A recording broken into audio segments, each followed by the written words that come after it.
What's up, guys? Sitting here with my buddy Lincoln. We're just chilling on a rainy Friday afternoon, but I had a phone call that was a little bit disturbing this week from a Kentucky dentist. Guy was in his early 50s. He had two kids. One was in college, one was in high school, and the only thing that he was doing, he told me, for retirement was 401k. And he was looking to maybe get into real estate. So I asked him, I said, well, how's your 401k working for you? He's like, man, I don't even look at it. And I started thinking about that. That's almost like driving down a road blindfolded. To me, that is so dangerous and so reckless way to operate. But unfortunately, there's a lot of people out there, especially with inflation. The highest has been in 40 years. Gas prices going up. Food prices going up, rent's going up, stock market's tanking, and people are worried about the 401k, yet some people are just scared to look. So they're just going to think about it. But here's the thing. Here's the scariest part about it was he was still committed to continue to put money into his 401k. And when I asked him why, he said, well, my financial advisor just said that was the best thing for me to do. Well, and I asked him, I said, was that the best thing for your financial advisor, or was that the best thing for you? Think about that. And, supposedly these financial advisors are supposed to be, quote, fiduciary, but they're really doing people a disservice, people like him, that just after listening to his situation, I'm thinking, you're just throwing money away. I think he told me when he was 60, so about 6 or 7 years roughly, cut back from practice because he didn't want to see the number of patients. I think he was seeing like 55, 60 patients a day. So he wanted to cut back from seeing that many patients every day. He was just getting worn out. But it was disheartening to him because he couldn't, because of the financial plan that he was set on. And that was his, once I started getting into it, that was his quote, his why. That was why he got to the point where he started looking around for other options, and that other option was real estate. Then once he got to the real estate option, then it was like, okay, where do I start? What do I do? Then he wound up finding my blog and then this YouTube channel, started watching some videos, and he said, man, I had no idea that you could actually invest he could actually go keep doing what he does best, treating patients, because in my opinion, our income is our biggest wealth generating tool. Think about it. If you're a physician, a dentist, an engineer, whatever, you spend a lot of time, you spend a lot of money, you spend a lot of energy, resources in getting your degree, right? So whenever you go and you think you can become an active investor, real estate investor, I'm not saying you can't, but if you choose that route, then you got to take your time away from your practice, which is your biggest wealth building tool. So you're taking time away from your practice, right? And you have to find property. You've got to get financing. You have to rehab it. You've got to put tenants in there. You got to keep it managed. You got to, fix the holes, and they break the windows and put holes in the walls and spill crap everywhere on your floors and your carpet or whatever. So you're constantly having to deal with that. So it's got to take time away from your practice, or it's got to take time away from your family, or both. And then you start to suffer. But, I've got a friend of mine that he's got 6 or 7 single family homes. He's like, man, Jeff, if I could just get to 10, 10's the number. If I can get to 10 single family homes. Well, after it's all said and done, the average amount of money you can expect typically is $200 to $250 a month in income from each home. So let's say it's $250 a month. After you pay all your bills, you pay your mortgage, you pay your lights, you pay your whatever maintenance fees. What's left over is roughly an average about $250. Well, a month. So that is, what is that? $2,500, $3,000. So for every single family home, it's going to, on average, give you about $3,000 a year in income. Okay, if he gets 10, he's up to a whopping $30,000 a year in income. Well, think about how many single family homes do you need to do that, to actually have some freedom. I don't know about him, but $30,000 a year in this household, it ain't going too far, especially with the way, prices are, inflation, gas, etc.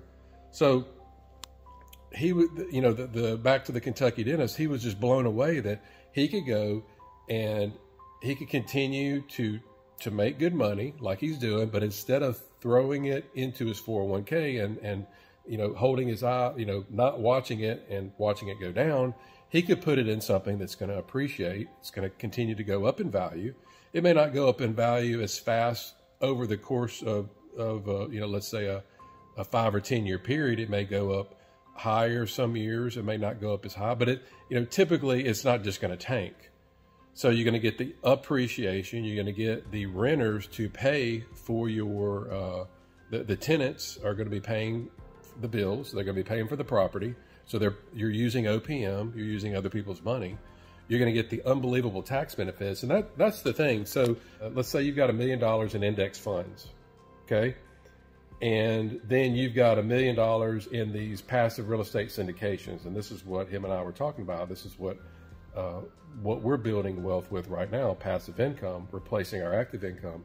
You got $1 million in a mutual fund. You got $1 million in these syndications. Well, let's say you're getting an average of a 7% return a year while you're holding that property. So it's paying you 7%. Well, 7% of $1 million, that real estate syndication or syndications are paying you $70,000 a year tax-free, because the depreciation you get from the property, the passive losses offset the passive income, okay?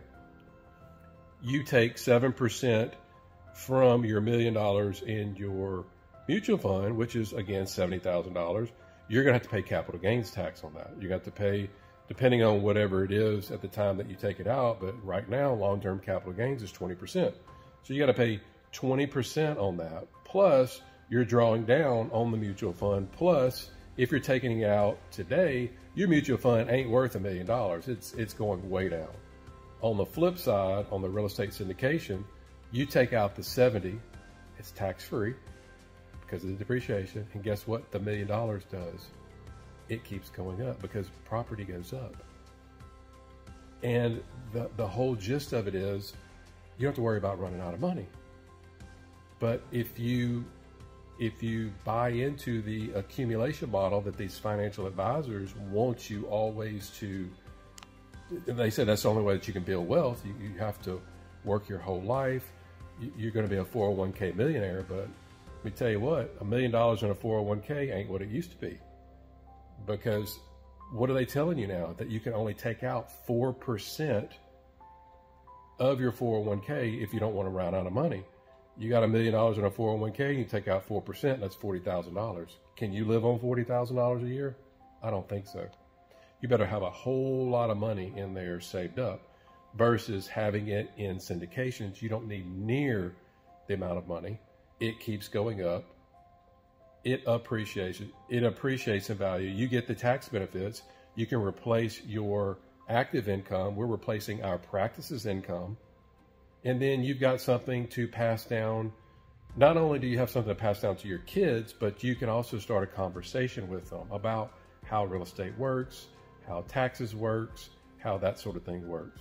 So if you're currently only investing in the stock market, only investing in retirement accounts, how much longer are you going to keep doing that until you realize it's not a very good game to play? You've got to learn to play the money game.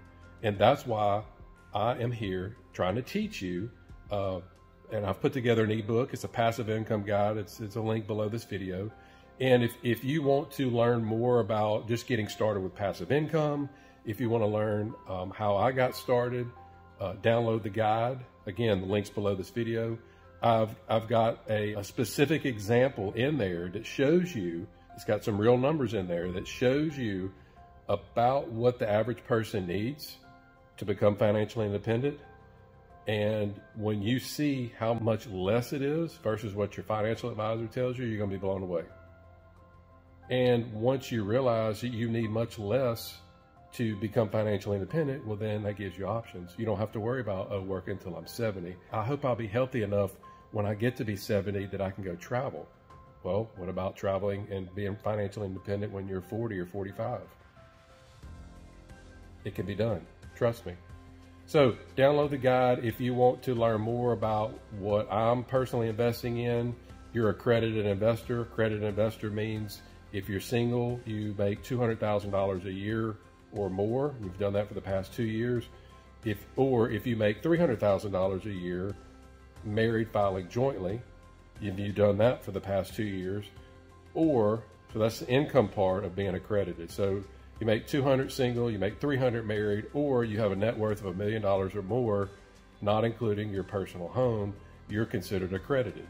If you fit that criteria and you are an accredited investor, you can join my Passive Investor Circle group. Again, I'll put the link below this video. And basically, it'll give you access to deals that I personally invest in. This is what I'm talking about, these real estate syndication deals, to get you started. I go out there, I meet the people, I vet these sponsors. I'm the one that, I'm doing it for me. I'm personally doing it for me and my family, finding out the groups of people, meeting with them, walking property with them, touring the property. I want to get to know them better. I want to know their business plan. I want to know who I'm putting my money with, because most of these deals are $50,000, $75,000, $100,000 minimum. That's not chump change. I want to know before I hand over my money to them that they're legit, and I have a process, a system that I go through in order to sort of a checklist system, whether or not they're legit or not. So again, download the guide. If you're accredited and you want to get in with what I'm doing, and all of it's free, links below this video. I'll see you in the next video.